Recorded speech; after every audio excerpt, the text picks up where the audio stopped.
Now the second batch of shrimp is just about done. And at this point I'm going to throw in the garlic and the shallots. Now I have like 4 cloves of garlic and 2 big shallots done here. If you cut this is a pound and a half of shrimp I've done in 2 batches.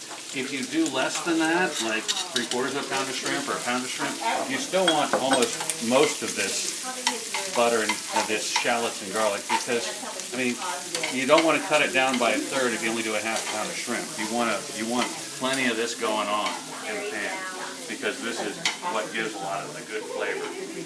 All right, these shrimp are about as done as I want them right now, so I'm going to pull them out. And we've got our garlic and our shallots going here. And all that is good. These shrimp are beautiful, wonderful little beauties. Actually, if you ate them right now, you'd be a really happy person, but we're going to make them even better.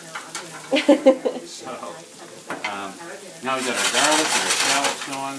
Use a little bit more butter. All right, so I've used about a half a stick of butter so far. Yes, this is a high butter dish. Live with it. A little bit of a Pauline moment. Yeah, well, I'll get some touch of salt, a little bit of pepper.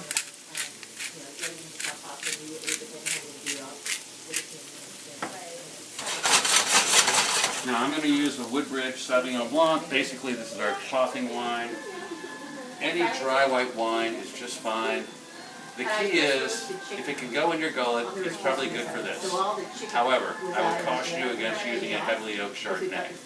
A Pinot Grigio, a Sauvignon Blanc, something that's not too strong is a good idea. Moscato is out. None of that sweet shit. Alright, so then we deglaze the pan with the white wine. Turn it up. Let's get it to a big rolling boil here. The shallots and the garlic had a nice little time to saute there and bloom with the flavors and get a little soft. And now what we're looking for is that nice milky consistency. Right now you can see they're kind of separated. The butter's on top and the wine is on the bottom. You know, the oil and water, oil and liquid separation is going on. We want to get down to a nice milky consistency. I'm going to add a little bit more butter right now because the fat in the butter is what brings about that milky consistency. So I'm balancing this out. When it starts to come down, I'm going to add a little more liquid, which will go to the bottom, in the lemon juice here. And we'll have to reduce again. So bring the wine down first, add a little lemon juice, bring that down a little bit, and then we'll finish with the Dijon mustard. Time to add a little Worcestershire. Shake, rattle, and roll. So that's fine. Just a little bit of seasoning with that. It comes in.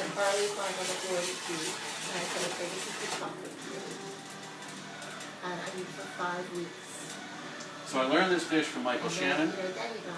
He was my chef in 1980 in Nantucket, and his preparation of this dish, instead of all of these shrimp we're seeing right now, you got 3 U15 shrimp, and they were dredged in flour and then dipped in egg wash, and then they were sauteed, and then it was flambéed. Instead of just white wine, we flambéed with brandy after we did the shallots and butter and the garlic. And then we did it with the white wine. And then we're bringing it down again, just like this. So the sauce at that point is the same, but we served it in a bowl with some rice and the 1, 2, 3 monster shrimp. And the sauce over the top, and it was one of our best sellers. So that's the inspiration for this dish. And I've been loving it ever since. Alright, so it's starting to come down now. It's gotten to a really rolling boil, so I'm going to turn down the heat so it smooths out a little bit and comes down. We still got that separation. Now the wine has come down by half, so I'm going to add in the lemon juice. Now how much lemon juice you add, I've got 1.5 lemons here. I'm not sure I'm going to use them all. I'm sifting out the seeds with my fingers here. That's the reason I'm throwing it out this way. I'm going to start with 1 lemon. Oh, I think I lost a seed. Oh well. Somebody's going to have to be careful when they're eating.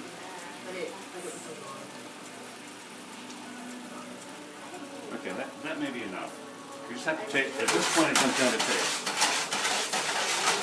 All right. Alright, so it's almost starting to get creamy, and now it's a little bit more liquid in it, so it has to reduce again. And then the Dijon, after you put the Dijon in, it can't really come to a boil that will break out. The Dijon mustard will break. So you gotta be a little careful with it.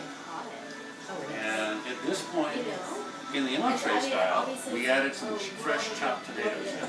De-seeded, skinned and de-seeded tomatoes. Tomatoes concassé sometimes called. But since this is an appetizer, we don't even go that route. We're just going to reduce down the sauce, add the Dijon, we have a little fresh chopped parsley here, and we pump it with butter. And it'll be lovely. And we're going to add that in the shrimp here. Just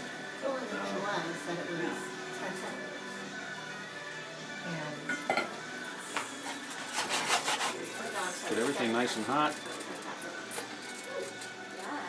Swirl in the mustard. Swirl in the butter.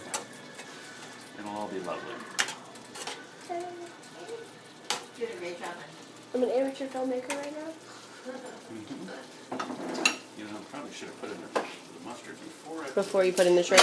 Yeah, well, you know, you can always work around that. Alright, so that's a half a teaspoon here and a half a teaspoon there. And now we just work it in. And you can see how it gets, now it's starting to get all creamy.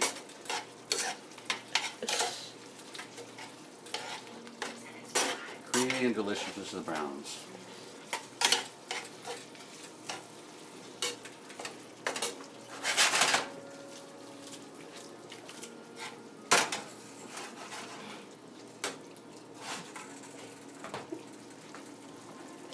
Sprinkle in the parsley.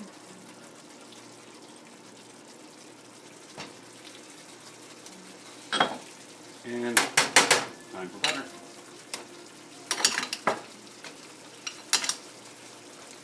Okay, turn off the heat and just work it in. Make it all beautiful.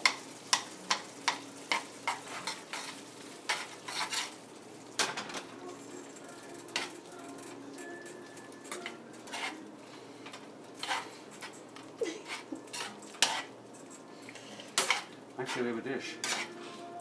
And we are done.